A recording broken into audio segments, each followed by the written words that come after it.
Hello and welcome to another episode of our knowledge sharing series. It's good to end the year here as well. As we wait for more people to join, it's good to see you.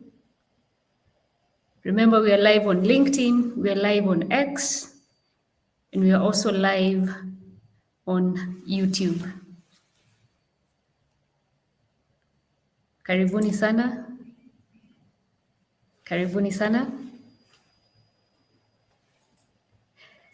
To our last episode of the ESSAC Knowledge Sharing Series, we end it with the time of use tariff uptake in Kenya. It's been an interesting year, an insightful one, and we are glad you've joined us, and we hope you have picked something along the way during these discussions that we've been having. Yes, naona mna nini, karibuni sana. We see you. Welcome, welcome. I'd like to take this moment to thank you for following us and being with us the whole year. You have those who've been part of our ESSAC events from earlier this year, where we had the C&I conference. We went on to have our second major event, the Power and Transmission Baraza, last month, and this monthly knowledge sharing series that we've been having. We appreciate your contribution, your showing up, and we hope they've been beneficial to you as well. So this will be our last knowledge sharing series. We'll be having other episodes on time of use tariff, because it's a point of discussion that the point of interest that we need to discuss and see the way forward. So karibuni sana. I want to hand over to our moderator for today, who will also give our speakers a chance to introduce themselves. You've probably met them in different forums, because they're experts in their own capacity. They will tell us more about themselves, and we look forward to the 1 hour of this. Remember to comment. If you have any questions, please write them on the comment section. We'll be reacting to them later, responding to them later. And remember, you can always come back to listen in case you missed this particular episode or any of our episodes throughout the year. The videos are still available on all our channels, on X, YouTube, as well as LinkedIn. You can always go back and listen in. And in case a question comes up when you're listening to our January episode or our March episode, you can always reach out to us, and we'll see the way forward. So I will take it, I will give it to George in Studio B. Thank you, Daniela. Remember, you can always come back to listen. Thank you very much for joining us today for this last knowledge sharing series of the year.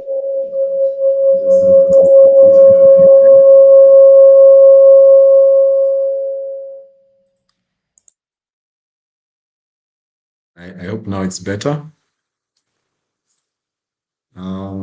Today we are going to discuss around the time of use tariffs. My name is George Aluru. I'm the CEO of the Electricity Sector Association of Kenya. And as Penina has mentioned, we have been hosting this knowledge sharing series on different topics throughout the year and also within our events as the association. Today we take a bit of a focus on demand, not our usual topic. But there is a need to look at how to generally grow demand in the country. And one of the modalities of growing this demand has been thinking around what we do with the time of use tariffs. So I have a brief presentation that I will just take you through, generally to set the tone for what we are referring to when we talk about time of use tariffs. And then our eminent panelists will then get a chance to to respond to certain questions and tell us more really about time of use and where we want to go with it. So, as I said, I'm George Aluru.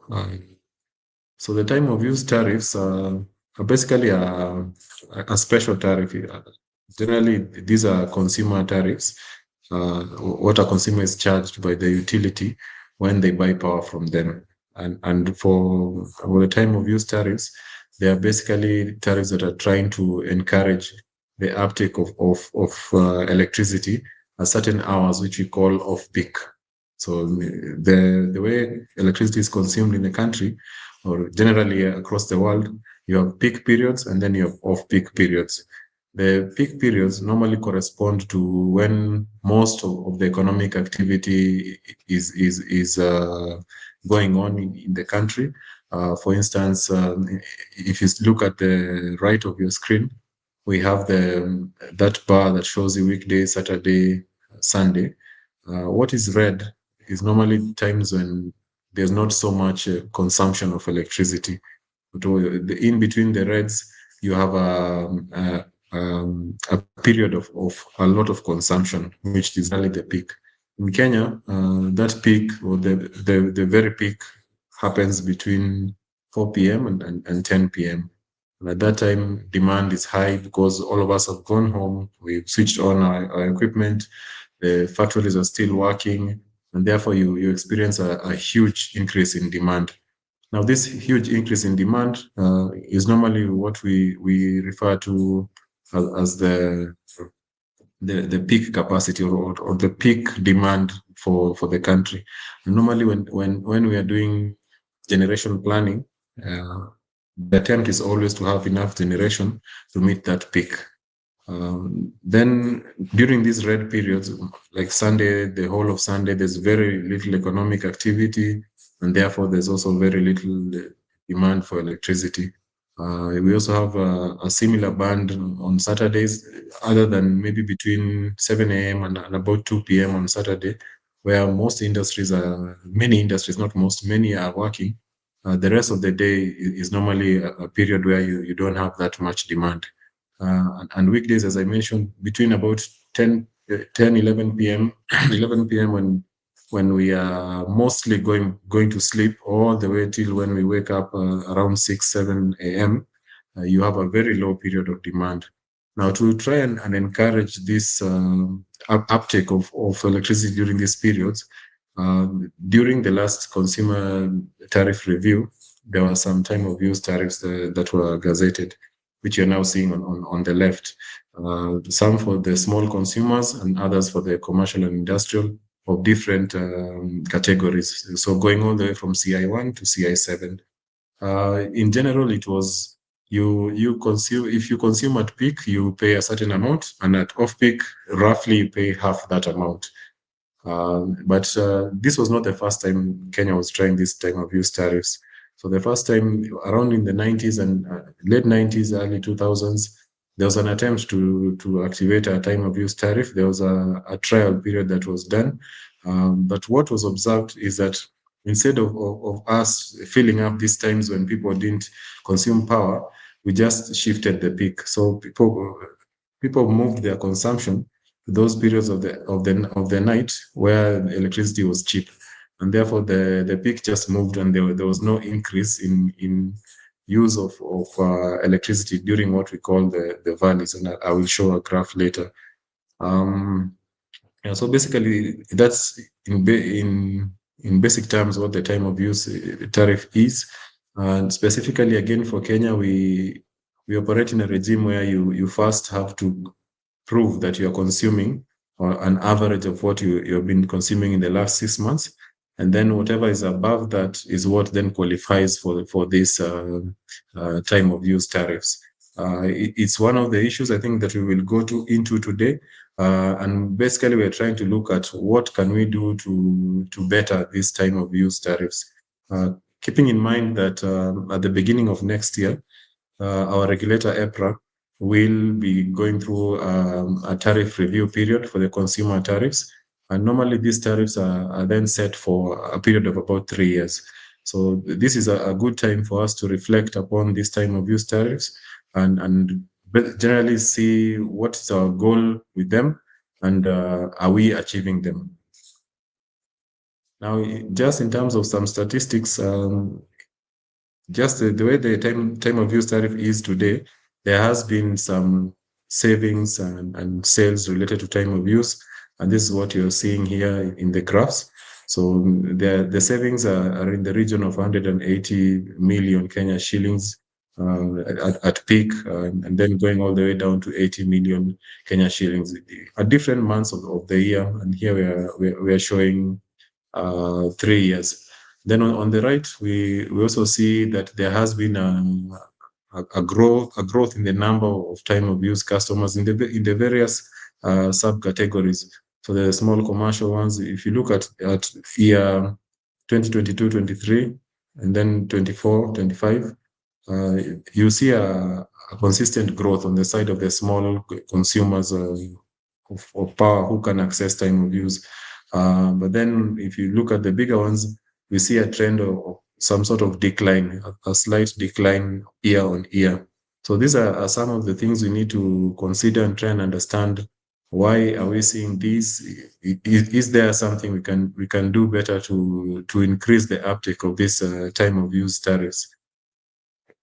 In terms of absolute numbers, in the financial year 24-25, and all these statistics are available from the EPRA reports, the ToU consumption reached about 180 gigawatt hours, with a savings of about 1.4 billion Kenya shillings for industrial consumers. It represents, though it's a decline from the previous year of about 19%, equivalent also to 225 gigawatt hours, and in total about 2,452 companies benefited from this time of use tariffs in the last half of 2024. Now, we as an association have been looking into this issue of time of use, and we found that there are three main perspectives of how people look at time of use tariffs. There's the industry perspective or the manufacturer's perspective, and their main problem is that they want cheap power. So they want the power to be provided at a discounted as much as discounted as possible price. But then they have some challenges also in terms of how much of their manufacturing they can actually shift to these periods where we want them to consume. When they are small industries, then there are capacity limits, and they would really want to see some sort of flexibility in how these tariffs are designed. On the other hand, if you look at the regulator is really focused on having this sector-wide efficiency in how we use the resources. Remember, we at the time where there's not much demand, we still do pay for the installed capacity that's available to the system. So the better we use it, the more the overall benefit to the system.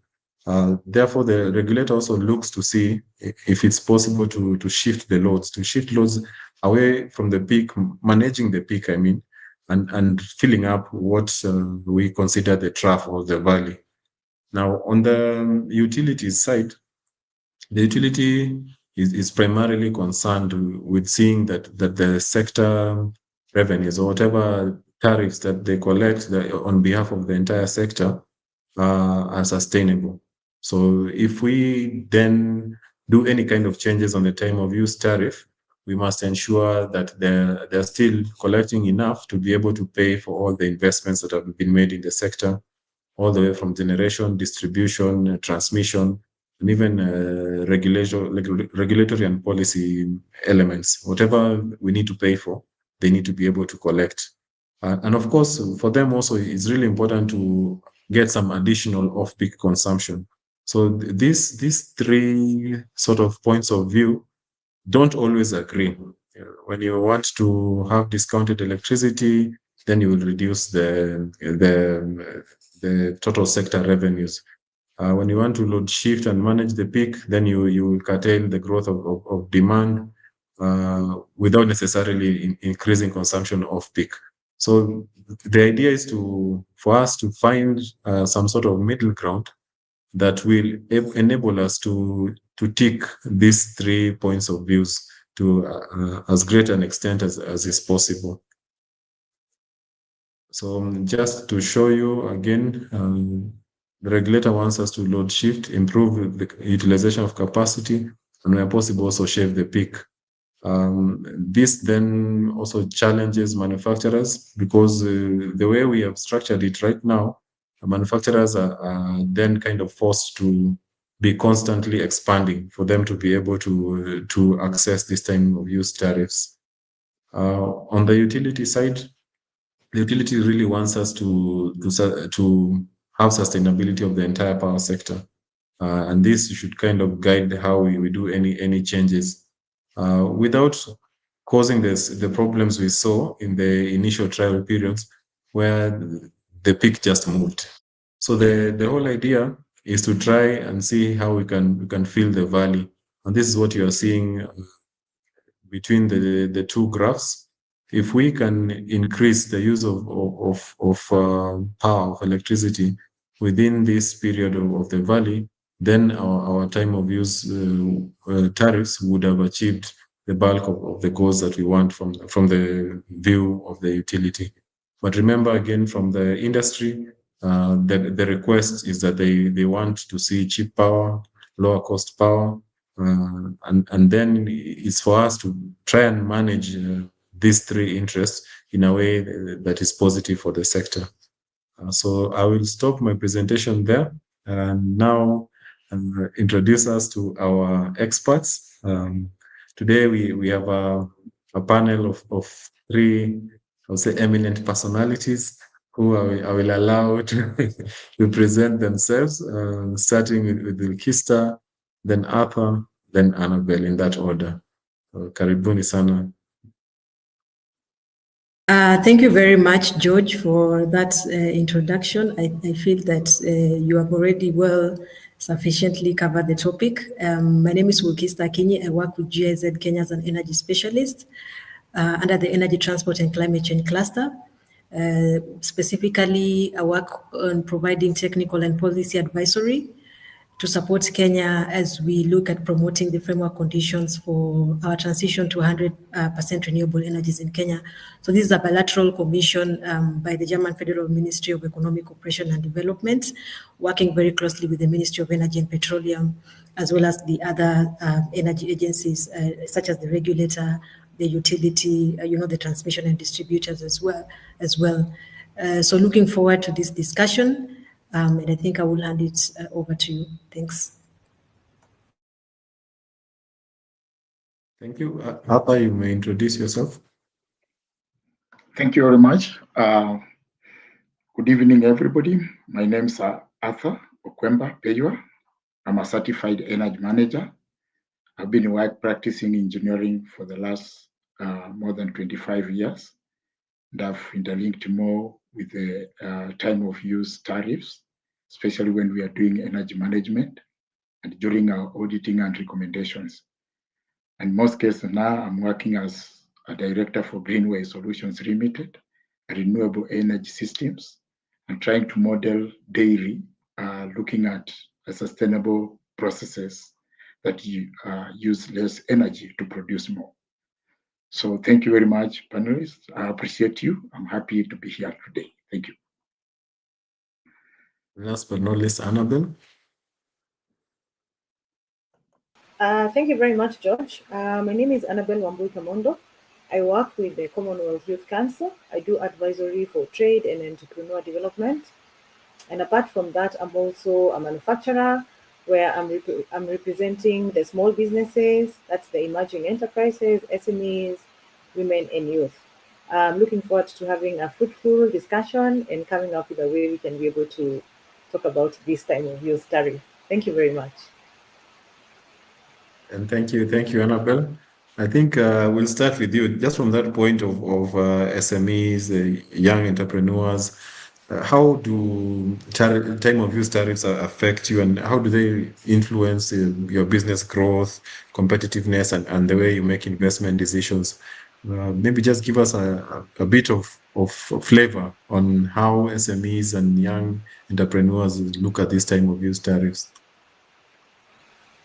Uh, Basically, when we're talking about the time of use tariff and we're looking at small businesses, that's SMEs, medium and micro small enterprises, the biggest challenge that we have is that we are not, even if we are given the time of use tariff, we are not able to cover on the other costs. The moment I decide that I'm going off peak, there are other costs that will come with it. That, bearing in mind that I'll have to have two shifts. So I'll have to have another shift at night. The second one is that I'll have to have security. The third one is that maybe supervision and many other things that will happen at night. So when we talk about the time of use tariff for the small businesses, yes, it is good, but it also comes with other costs that cannot be catered for even if I decide I want to go off peak. So it becomes difficult for the small businesses to take advantage of this time of use because they are not able to take up on all the other costs that are coming. So when we talk about that, that's where we are saying that we need to have more incentives given to the small businesses. We need flexibility. We need predictability. Because when you talk at the positive effects for this particular, when you lower the cost, yes, it will be good. But how am I able to shift to having two shifts? That I'll have a shift during the day and I'll also have another shift during the night. On the negative side is that it will limit me on certain factors where I'm not able to access capital that can be able to pay for the costs that will come if I uptake the time of use tariff, especially if I decide to go off peak. So basically, the bottlenecks is that the small businesses have challenges with having capital and technology. Those are the challenges they face, and that's where we are saying we need our regulators to come up quickly and bring up the smart meters so that we can be able to go to the automated production. When we go to automated production, we'll be able to influence. So basically, what will happen is that the regulators will see that there will be more uptakers. There will be more small businesses uptaking the time of use tariff. Yeah. Thank you, George. Thank you, Annabelle. I think you mentioned a really important point there in terms of the other costs that come with trying to then shift your load towards this time of use tariffs, and also discussing around incentives that we probably can be given to enable us to produce at these times where the time of use is trying to shift us to. I know you have some experience in doing some of load management related to ToU in industry. And just in line with the question that Annabelle has put to the floor at the moment, how did you then use to decide what to shift, how far to shift it without hurting your production? And then what can other industries borrow from this approach? I believe you are in the dairy sector at that point. What can, for instance, SMEs learn out of how you approached it? Thank you very much. First of all, you need to understand what cost you are running and what type of consumption of energy you are consuming. And again, to start with, you have to start with the energy audits. That's where we start with and carrying out data and collection of data for the whole period of the year, having a portfolio of the same, so that when it comes now to mitigating on energy costs, you know which equipment consumes more.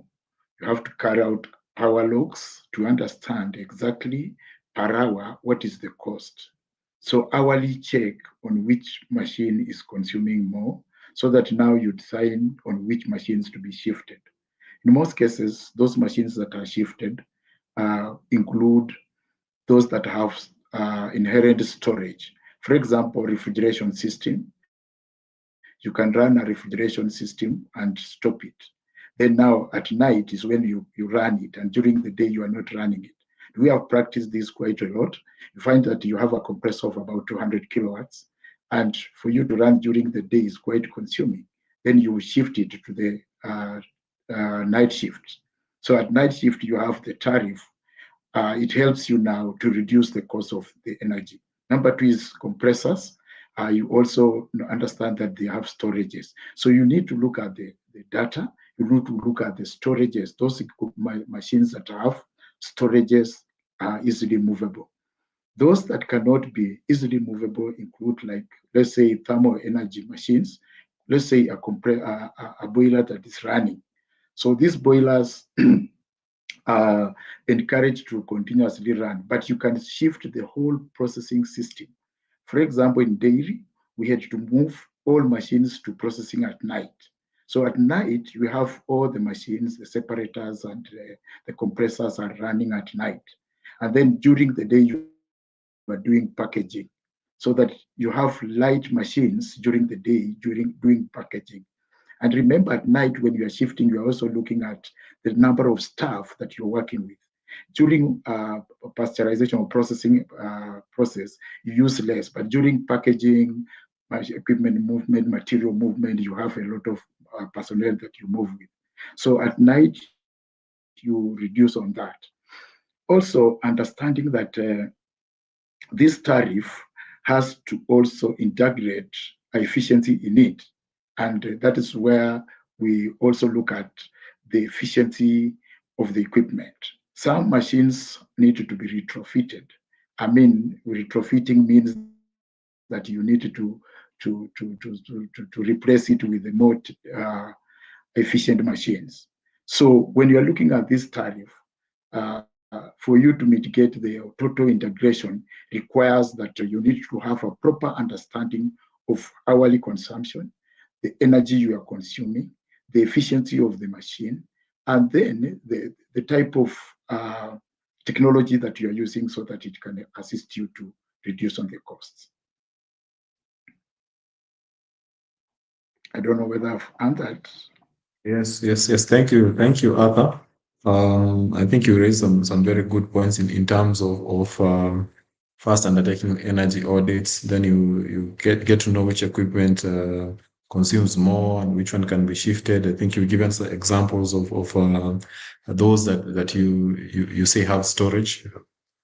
For example, refrigeration and compressors, which you can chill or compress, then kind of use that stored either heat or pressure from the compressor at a later time. So these are sort of examples of some loads that you can shift. And perhaps maybe just dwelling on you a bit more, what are examples of things which we basically can't shift? Like which sort of equipment do you think would not be able to be shifted to operate at off-peak times? Just give us a kind of a feel in an industry what cannot be shifted. Yeah, those that are, for example, continuous need to be running continuously. For example, a milk reception, you may not shift it. It's a continuous running. So you need to look at machines that are continuously running and consuming the energy, but cannot be shifted.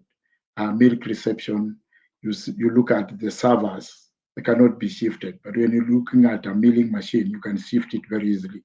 So a server you cannot shift because the continuously it has continued to run.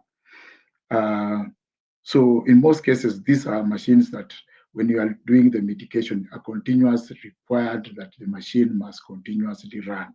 You may not avoid to run to shift it. However, we always advise that you got a hybrid system. That is how you can help it during the day, so that you can use a different model of energy to substitute for that. Thank you, Arthur. Now coming to Elkista.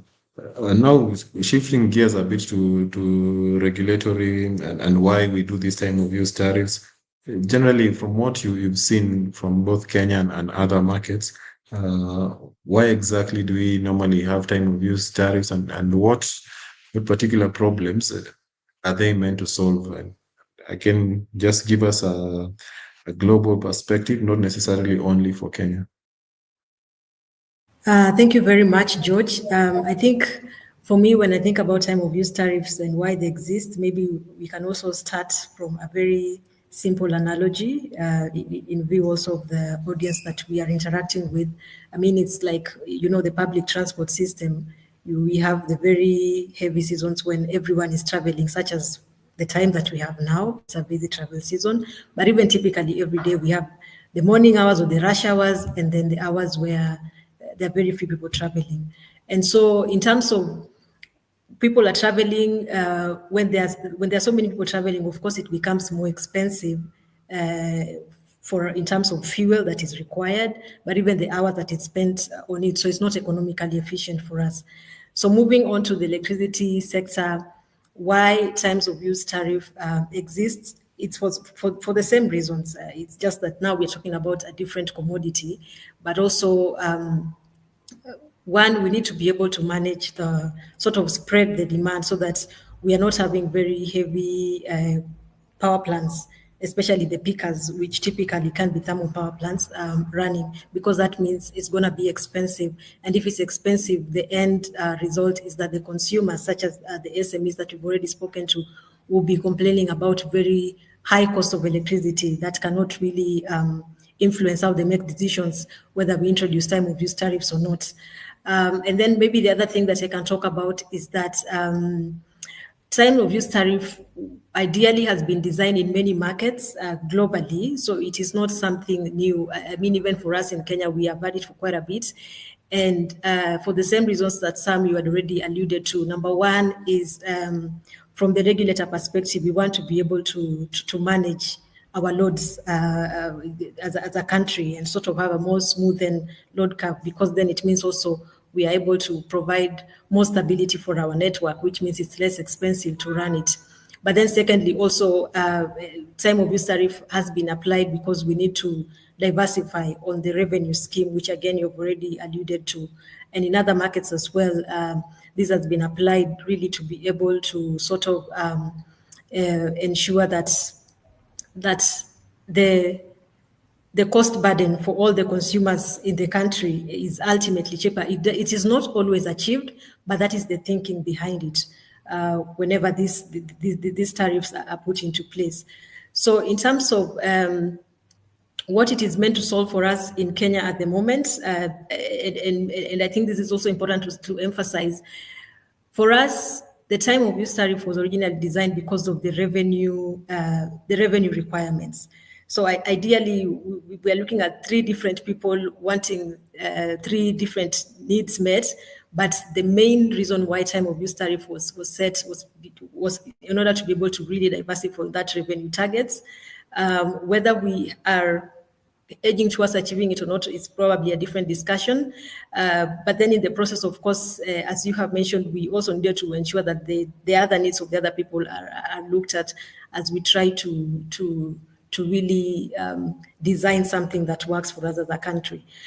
So I think maybe the other thing that I can add on from a global perspective is that when time of use tariffs have been designed, they have been put in place so that they can be able to also ensure that the electricity markets of those countries are sort of giving the consumers an opportunity to be able to decide the kind of consumption pattern that they want to have, so that you're not having something very flat. At the moment you have flat rate, or even if you have time of use tariff, it's in a way still flat because it's a one size fits all personality. But what is really desired by most countries that introduce time of use tariff is in order to be able to have something that the consumers to whom it applies can actually feel that there's a difference that comes with it, so that if I decide to actually shift some of my load, then I see the significance of why I am doing it. Thank you. Thank you, Kirsten. I think I like that example of or the analogy of just transport. I think that really can be related to by all Kenyans. So it basically means when everybody's at rush hour, when you wake up and you're going to work, that's a peak period. Sometimes if it's raining, the price will go high. And maybe when everyone is in the office or everyone has already reached their destinations, then you find the public transport vehicles are just idling. And therefore we are kind of trying to ensure that we are using our public transport system more efficiently, or we spread that demand away from a certain period. I guess that's kind of what peak and off peak is. And maybe just again dwelling on you a bit more, Wilkista, we know how and I've presented around how the structure of the off-peak windows are today, and the whole idea of eligibility and the thresholds that you need to meet. From your view and from also a kind of a regulatory design perspective, what parts are the most essential to get right in how we design this time of use tariffs? I think it's a good time that we are having this discussion because the regulator is already thinking about doing the reviews. I think one of the things that we really need to think about is the eligibility requirement, because has already been alluded to. This 6-month averaging criteria is not working for everyone. I mean, we have other challenges that are being faced in the economy. Macroeconomically, it's just more expensive to do business now. I mean, the cost of business has risen by 20% in Kenya just in 2025 alone. There's inflation that we have to deal with. The access to liquidity is becoming more difficult for everyone. So ideally, with that, then we have to think about how do we ensure that we have an eligibility criteria that does not require you to really be continuously expanding your production, because that is beyond your control. You know, the other factors are at play. And so I think how we can review that is, number one, is that if we're introducing time of use tariff, ideally, if you are in the category that qualifies for that, then from where I sit and seeing also how other markets have done it, then you should be able to qualify for that without having, you know, a period for which you have to increase production, so that you can, as a customer, you go in applying either to be on time of use tariff or the normal tariff. So that if you're on time of use tariff, then for the hours that it applies, it automatically would apply to you. And I think that is something that we can consider looking at as a country. I think the other thing that we can look at as well, and there's potential here, is expanding on the bracket to those for whom the time of use tariff applies. At the moment, we have it for the small commercial customers and the C&I customers, commercial and industrial customers.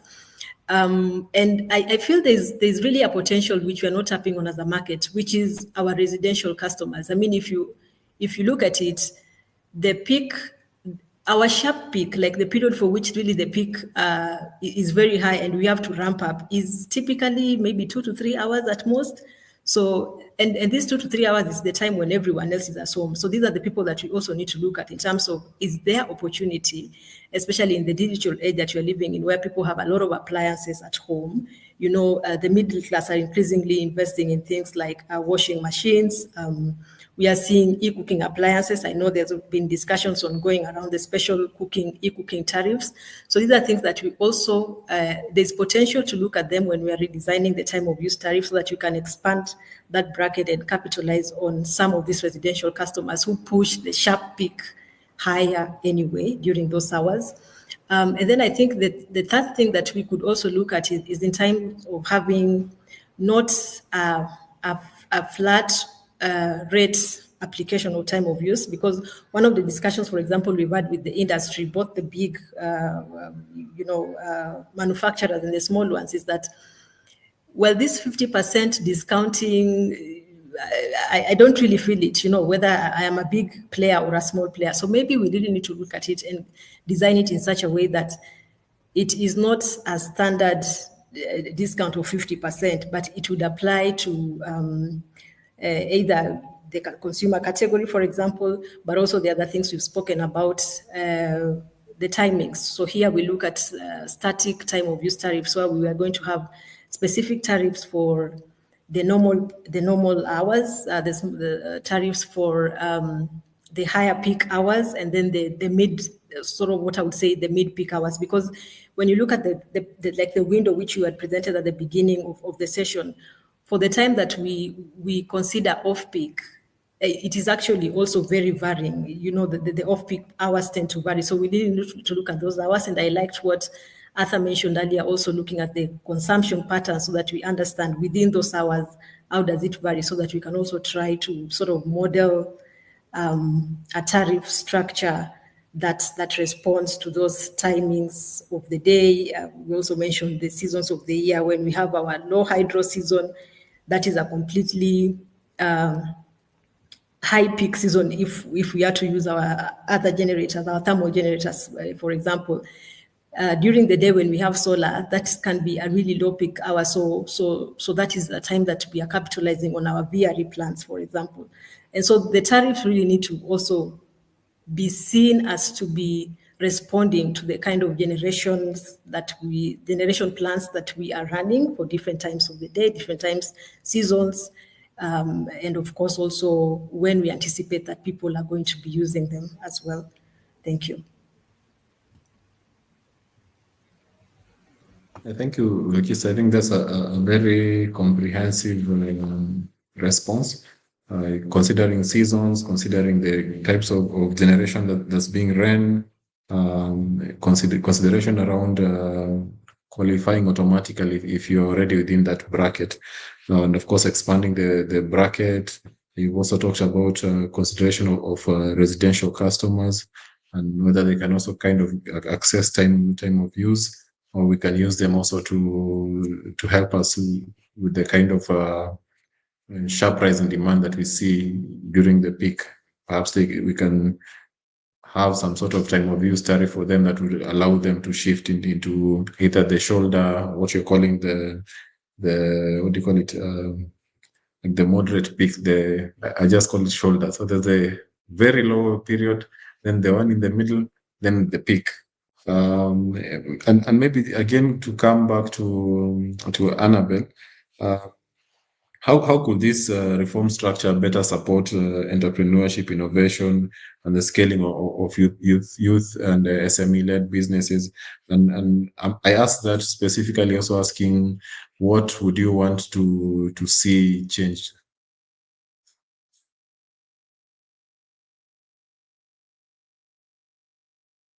You are on mute.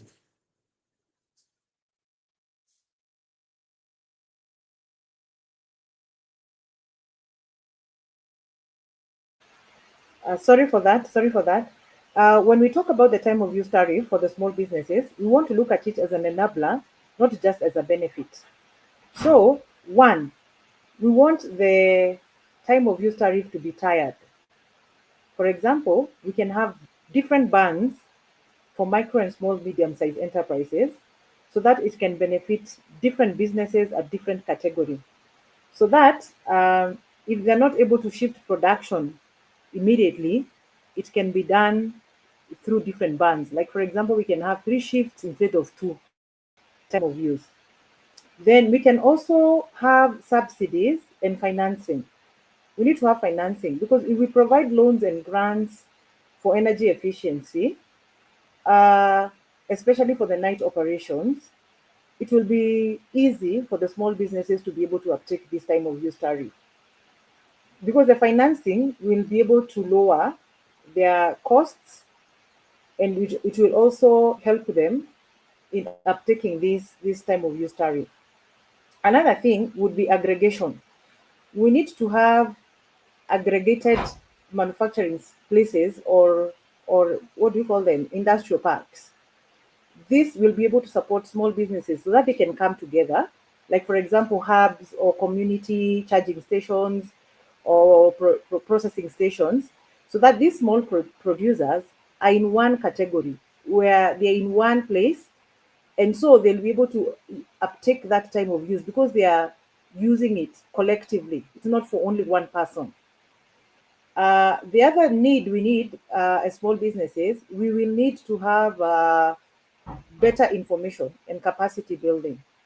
So we need more outreaches to be done. We need audits, better audits to be done, and this one should be aimed and targeted to the youth entrepreneurs and even women and youth and SMEs, so that we can be able to learn how these simple changes in shifts and load timers can be able to affect these small businesses. And also, we need to have a lot of awareness campaigns so that these small businesses can be able to learn, because maybe most of them don't even know about this time of use tariff.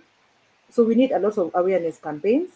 This will be targeted to the youth, the SMEs, and the women-owned businesses. But basically, aggregating these people together so that they can be able to uptake that time of use will be very ideal for the small businesses. Yeah. Thank you so much, Annabelle. I think the whole idea of aggregating and just having them in one place, you call them hubs or processing stations, I think is a really good one. But perhaps maybe you could tell us just a bit more about the thinking around the tiered bands. You said you'd want to see like 3 bands. Just expound a bit on that. What you mean by that? When I talk of the 3 bands, it's the same thing that Will Kista was talking about, that we can have the peak, the mid peak, and the off peak. So they will be able to take advantage of those. If I'm not able to do it in the mid peak, I can do it in the off peak. But now it will be useful when they have an aggregated place where they can get security, they can get this supervision, they can get the ToU done in one aggregated place. So the 3 bands will be very useful for the small businesses. Yeah. Okay, that's well understood, and thanks again. Coming back again to Arthur.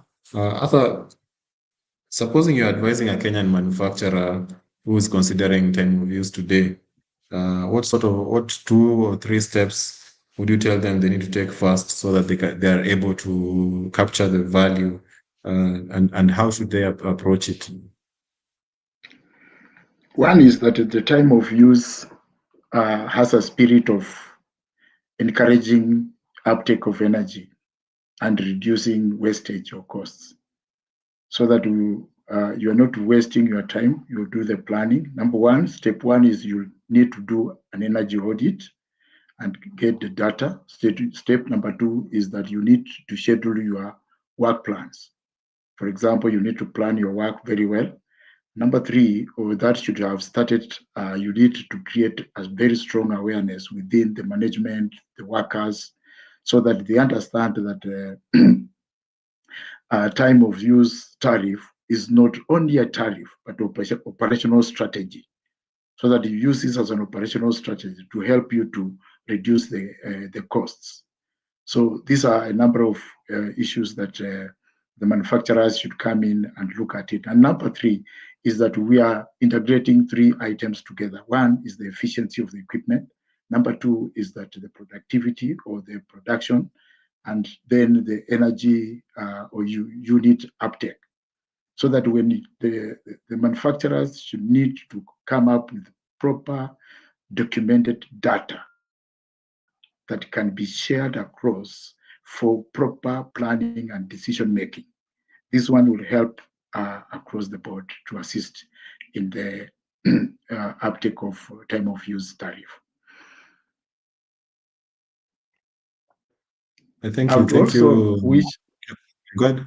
Just go ahead. I would also wish to mention very well that time of use tariff is there to assist manufacturers and uptake. And then what happens is that during the time of use tariff, if you are well planned, it means that your production need to increase. However, we need also to increase our equipment technology. And when we are increasing the equipment, improving the equipment technology, it means that we are going to a more efficient system. So when it comes to time of use tariff, I would encourage manufacturers to come up with improved efficiency and also increased production. And in this scenario, when you are not punished, where a tariff comes in that does not punish you because you improved your efficiency. Let's look at, for example, if you install frequency drives to an equipment, it will reduce the cost of energy uptake. However, it will increase productivity. But possibly looking at the energy perspective, it has not consumed much, but has increased production. So in this case, the data that we collect should revolve around the efficiency that efficient measures that you have been taking to improve your system, and then the increase in production. So that if you have been increasing the quantity that you have been producing, of course, the quantity only increase when you are using energy. And at the same time, you are now, your consumption, whether it has reduced, the tariff that it comes in will also consider the efficiency, will also consider the productivity, and will also consider the uptake of the energy. But modeled on data collection. Yeah. And I like your focus on data. And perhaps maybe just to pick your mind again on the same concept, the whole attempt to fill the valley at the time of use, so it can be seen to be contradictory also to the efforts towards energy efficiency in industry. Because basically when you're doing energy efficiency, you want to produce while consuming as little as possible or less. But time of use is us trying to say consume more during off-peak. So how do you reconcile these two different goals? The way to reconcile this is first to have a baseline data that tells you from for the whole year how much you've consumed.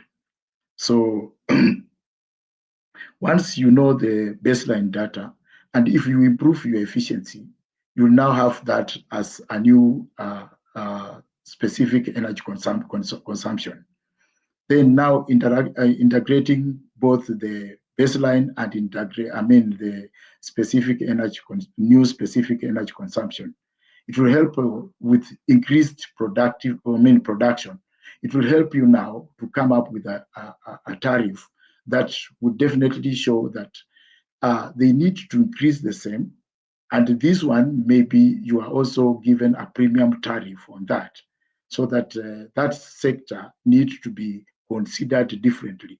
Having demonstrated that you increased your production, however, your system was efficient, which is another goal that the country is also trying to achieve. And at the same time, you manage to consume the uptake during the time of use tariff, that is the night shift tariff, for example. So what we'll need is that basically to have the basic information and to use productivity, specific energy consumption, rather than to use the increase in kilowatt or units consumed. Thank you for that. In case I want to come back to you and probably just ask, what sort of barriers do you see in terms of making demand flexible in Kenya, and how does the way we kind of designed our time of use tariff help this or hinder this? Thank you very much, George. So I think one of the biggest barriers to time of use tariff uptake in Kenya, it's consumer behavior. I mean, we have also had it right in this conversation. For a consumer, and in this case, because of the people that it applies to at the moment being the small commercial customers or the larger C&I consumers, the interest for them is to have cheap electricity. It doesn't matter what time they get it. So even trying to encourage people to, for example, shift the operations to the night becomes a little bit difficult because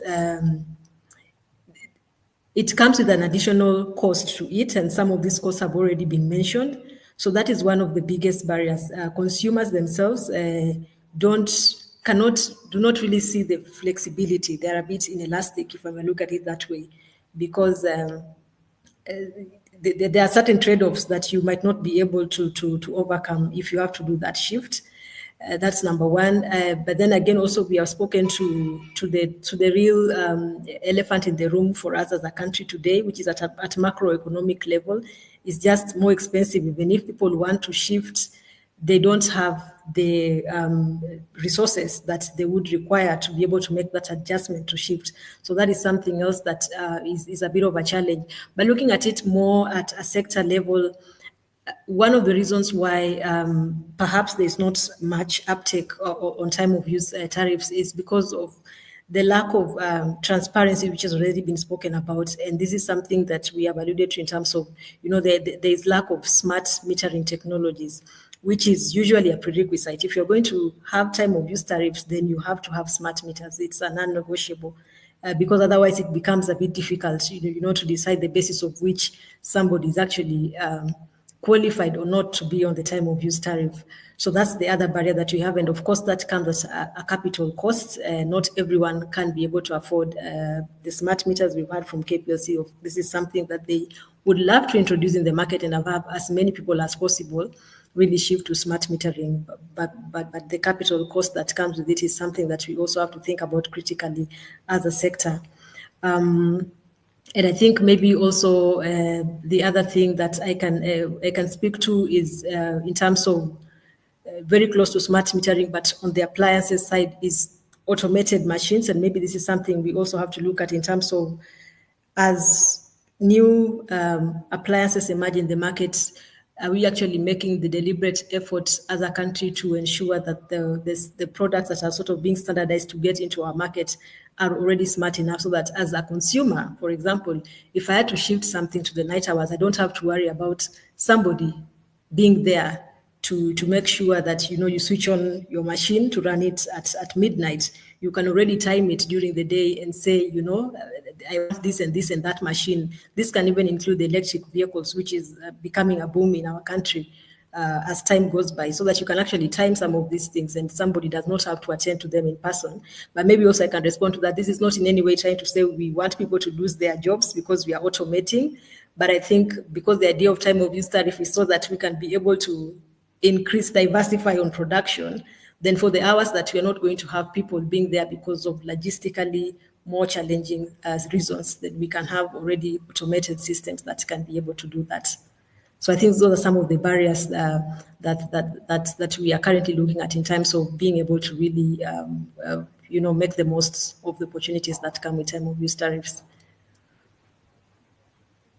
Thank you, Kista. And at this moment, I would also want to remind the audience that we are taking questions. Just about to shift towards the audience questions. Just feel free to post your questions on LinkedIn, on YouTube, on X. We are seeing them. We already see a few have been posted, and we will ask our panelists to respond to your questions. And maybe just a last one, which can be handled by both Annabelle and Arthur, and from your different perspectives. I know Annabelle, you've already talked about the 3 tiers, subsidies and financing, aggregation, but when we now are, let's say, addressing EPRIME during the tariff review, just like what I've asked Wilkista, what barriers do you see and what specific things do you think we can ask, we can, let's say, recommend to be done? I know it's kind of close to what you are saying before around the enablers, but just in a realistic way, what 2, 3 things do you think, or what one thing, let me ask it that way so that it's simple.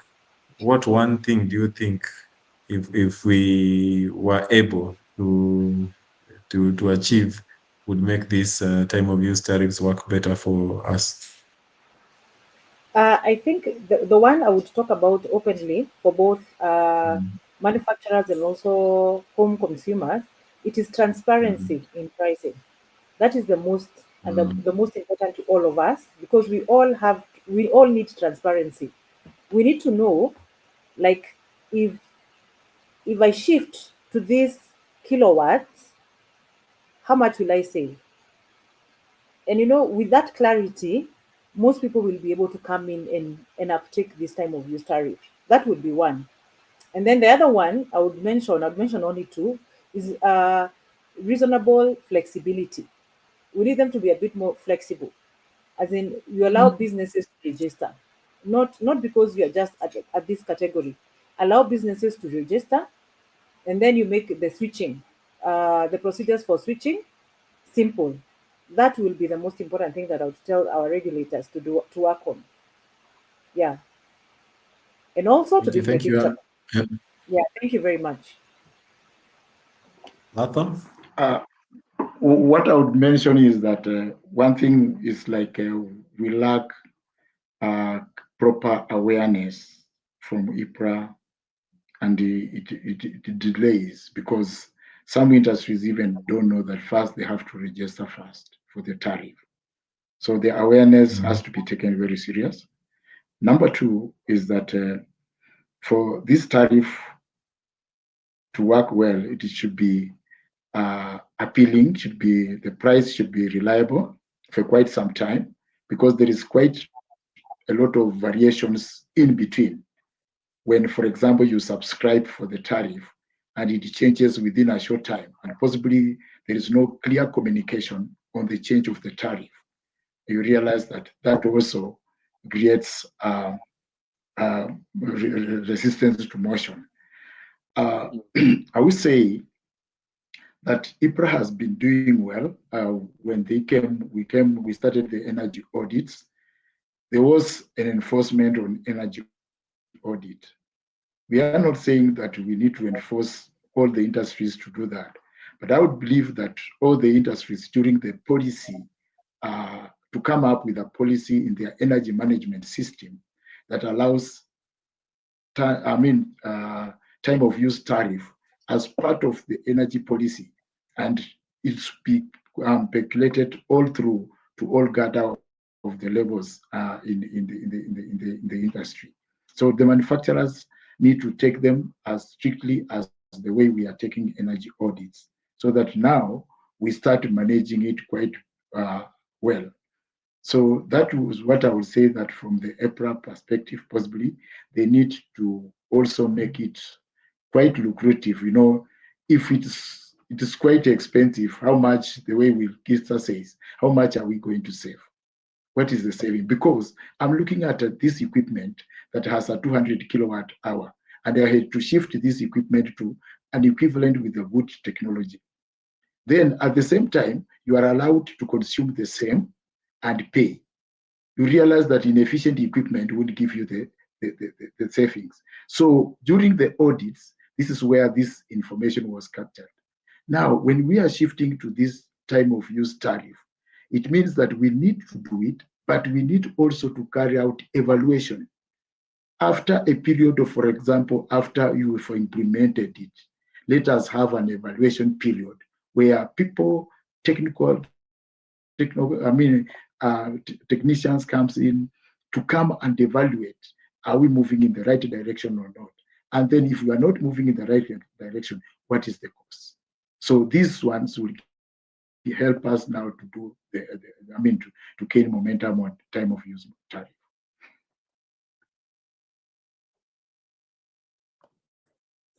Thank you, Arthur.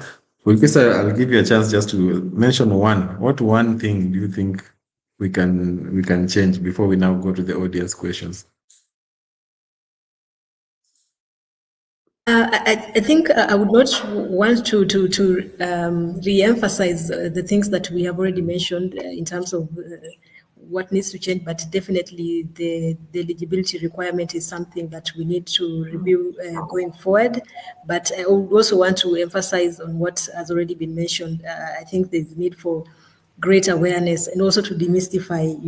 I like the conversations that we've had about energy efficiency and time of use tariff being different, two different sides of the same coin, if I may look at it that way, in terms of being the first fuel of the economy before we think about expanding our generation infrastructure, the upgrades that we need in order to be able to have more people during the peak hours. So I think I would leave it at that for now.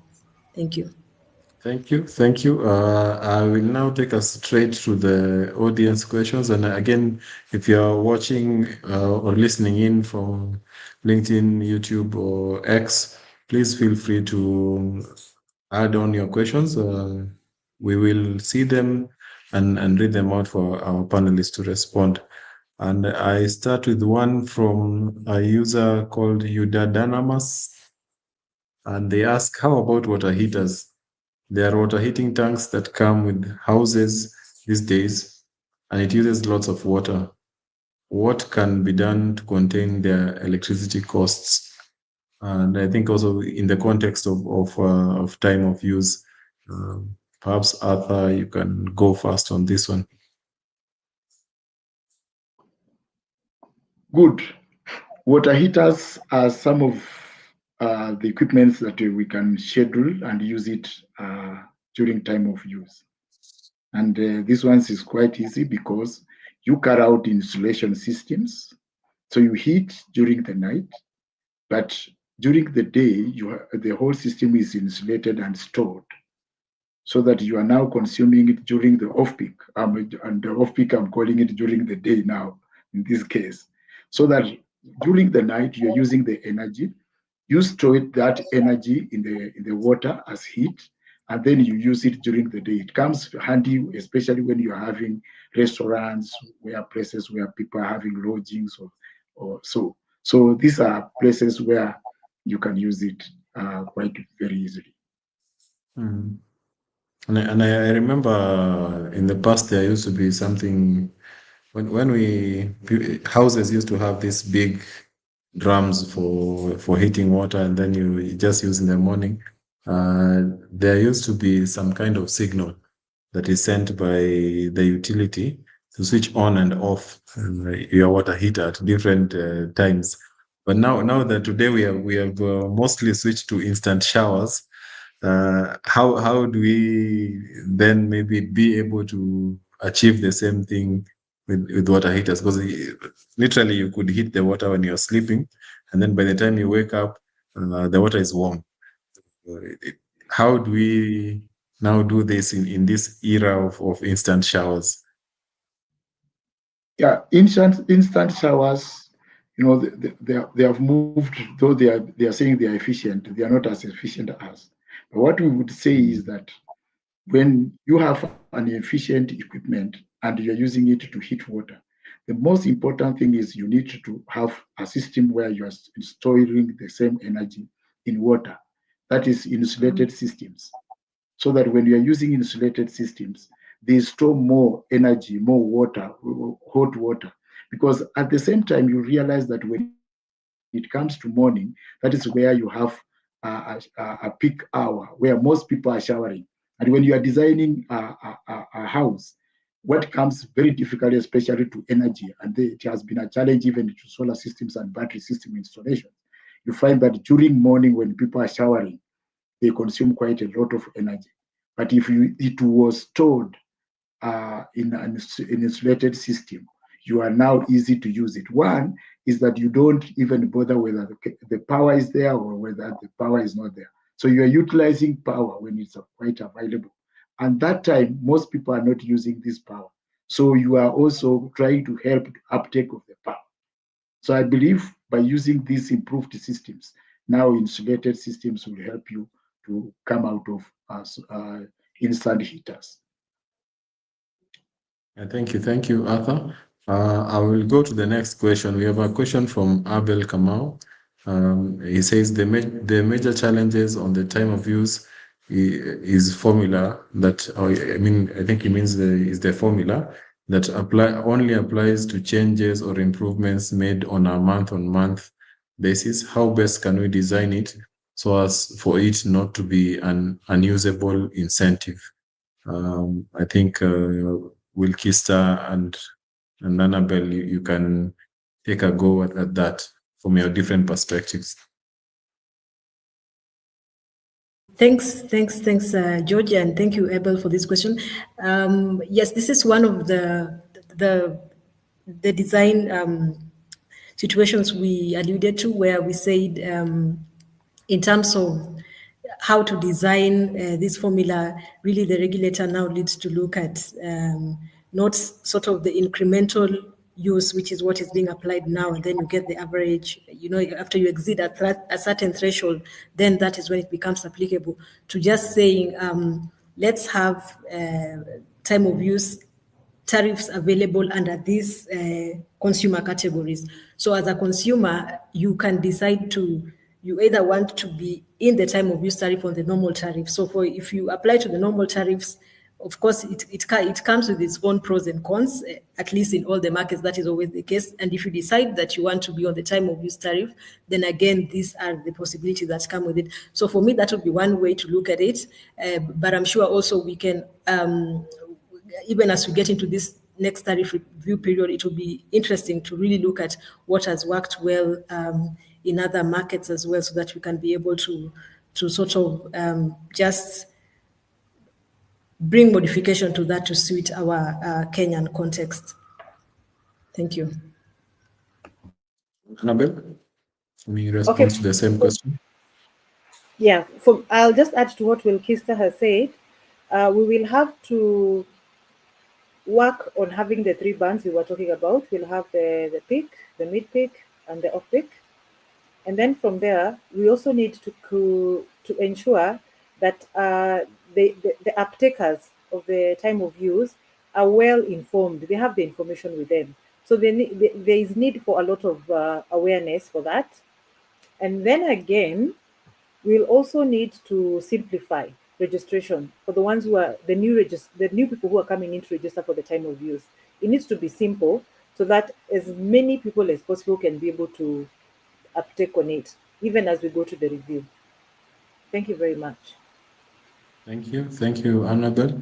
Going to the next one, there's a question from Grace Lona, and this one, she has directed it straight at you, Arthur. How did you implement load shifting without affecting the incremental 6-month rolling average? Good question. Load shifting, when we looked at it, we looked at which machines are quite heavy and consuming. And I said I've worked more in dairy sector. And I'll give an example of this dairy sector. You look at the machines that consume more milk refrigeration systems. We look at air compressors, and then, of course, thermal consumes less. So for us to move to load shifting, we had to decide that all refrigeration systems are going to be done at night. And then we store the chilled water to 2 degrees, 2 degrees, so that during the day, the compressor is shut completely, is not running. And that one alone was saving us 200 kilowatts times 10 hours of the day, times the cost per kilowatt hour was 16. So we realized that the savings was quite enormous. And then air compressors, during the production, packaging is when you need the air compressors, but we improved the storage system for air compressors. That one also helped us to shift without interfering with the quality or without interfering with production planning. So these are some of the things, but I told you to start with is that we had to take a laborious energy audit to do that, so that we got to understand which machines are supposed to be shifted to the time of use tariff. Thank you, Arthur. Again, the members of the audience, feel free to continue to put in some more questions. We maybe have another 5 minutes where we can take questions. And I see one here from Liz Mubari. How can the impacts of mass load shifting caused by the time of use adoption be mitigated on the local grid infrastructure? And she says specific transformers where many people adopt the time of use. So how do we contain the impact of mass load shifting, where there's some specific transformers where many people are adopting time of use? Who would want to try and respond to that?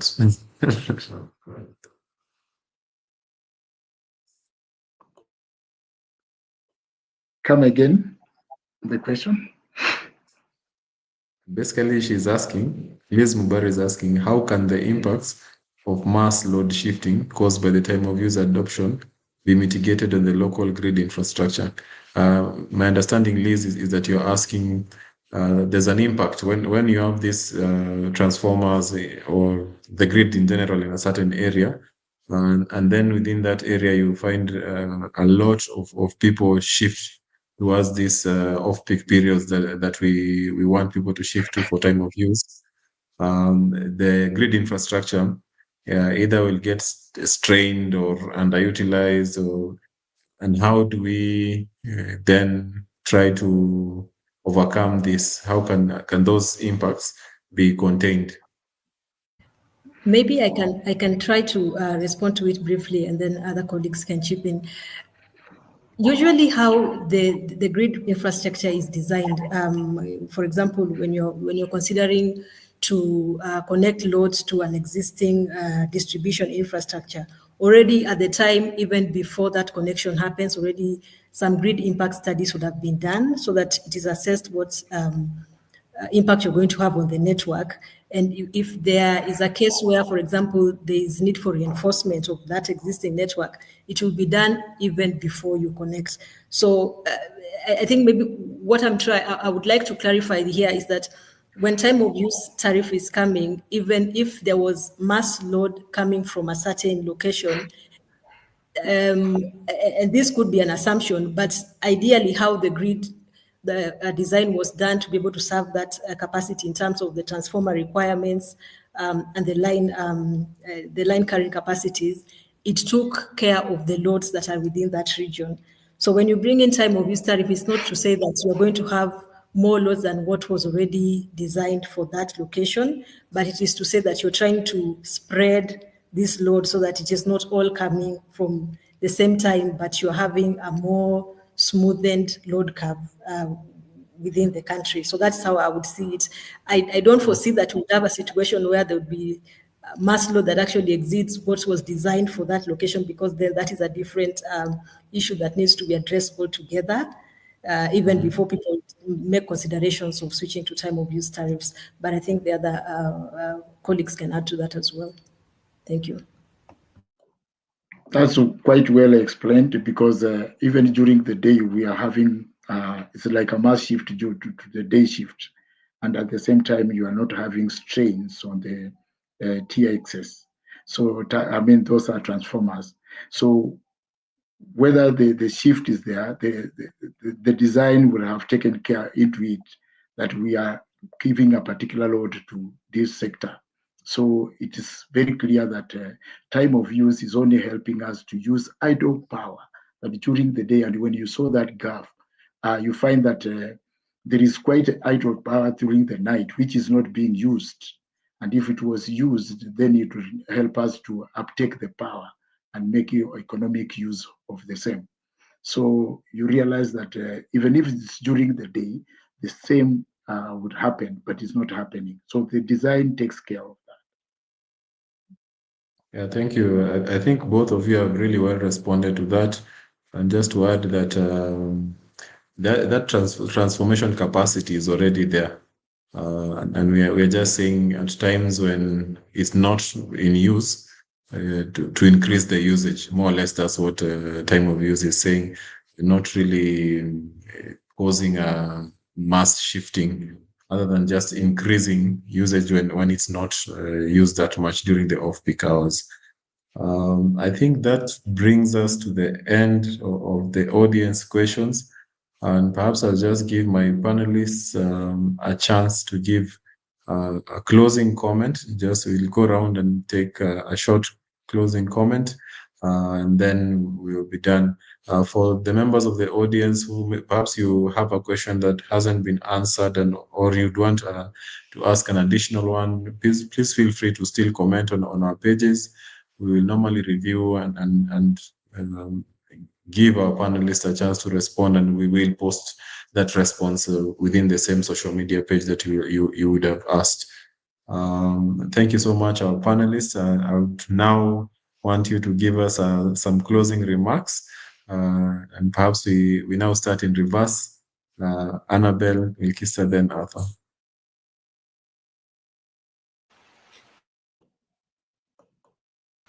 Okay, thank you very much, George. Maybe I'll start by thinking. I was just when we have power, a lot of and it's not used. Does that mean it's just something? So I was thinking, is there a way that power can be stored? Can we have a way, maybe through batteries or whatever? I don't know whether there's a way that can be done. But then again, to come back to our time of use tariff, I think for the policy, we want to expand the tiered time of use with simplified eligibility so that we can have as many small businesses be eligible to take up this time of use. And then we can pair the time of use with targeted finance loans or grants. You know, when we are able to put them here, it will be much easier for the SMEs to take advantage of the time of use. And then we promote the aggregation models I was talking about, because this will be able to help the small businesses come together and be able to produce. And then we deliver a lot of awareness. And basically, I want to target for the gender sensitive awareness so that we can be able to have more entrepreneurs register for this time of use. Thank you very much, George. Thank you, Annabelle. Will you say it? Oh no, Arthur was to be next. Yeah, thank you very much. I appreciate you for this session, for this time, and I think I've enjoyed the session. It's quite educative, and also it brings more insight of time of use. At the same time, I would wish to look at a tariff that has three more components. One, that looks from the manufacturer's point of view, takes care of efficiency, takes care of productivity, and takes care of consumption of the units, so that the three integrated and it is more reliable for a period of time, so that most people who are coming on board and the manufacturers, when they log in, they know for this period of time, I'm going to make this particular savings that is quite reliable. So before you start production, you can now schedule to move to the time of use tariff, and you can easily understand what cost you are going to uptake. Thank you. Thank you so much, Arthur. Krista? Sorry, thank you very much once again for the opportunity to have taken part in this discussion. I think for me, what I want to say is that for the longest time, we have always looked at our power sector in terms of generation, but it's great that now we are looking at the potential that actually lies with us as consumers to be able to contribute to grid stability, reliability, investment that is required potentially not having to be used, and also we as the consumers can actually contribute to the cheaper cost of electricity that we are all hoping to get to one day. And time of use tariff is a great incentive that allows us to be able to contribute in terms of demand response. So I would highly want to encourage, especially the customers who in the current period are eligible for that, to consider also having enrolling for the same or applying for the same. Sometimes it's good to learn by doing. You will be able to hear experiences of other people and how it went. But I think at the end of the day, for you as as a commercial customer somewhere who is using who has been hearing about time of use tariffs but has never really used it, the best way to find out how it works would be by actually trying to use it. So I would want to encourage us to embrace not just time of use tariffs, but all the demand-side management incentives that are made available to us as a country, so that we can together work to strengthen our power system and make it more reliable and stable to serve our needs as a country, even as we think about the shrinking capital that is available to be able to expand the existing infrastructure. Thank you. Yeah, thank you. Thank you so much to our panelists. I think those are some really good insights. In my mind, I also think around future enabling of flexible demand, where your demand can be moved from a certain time to a certain time. Whether you have when you have an arrangement with the utility around that, as also one of those things you can add on to this.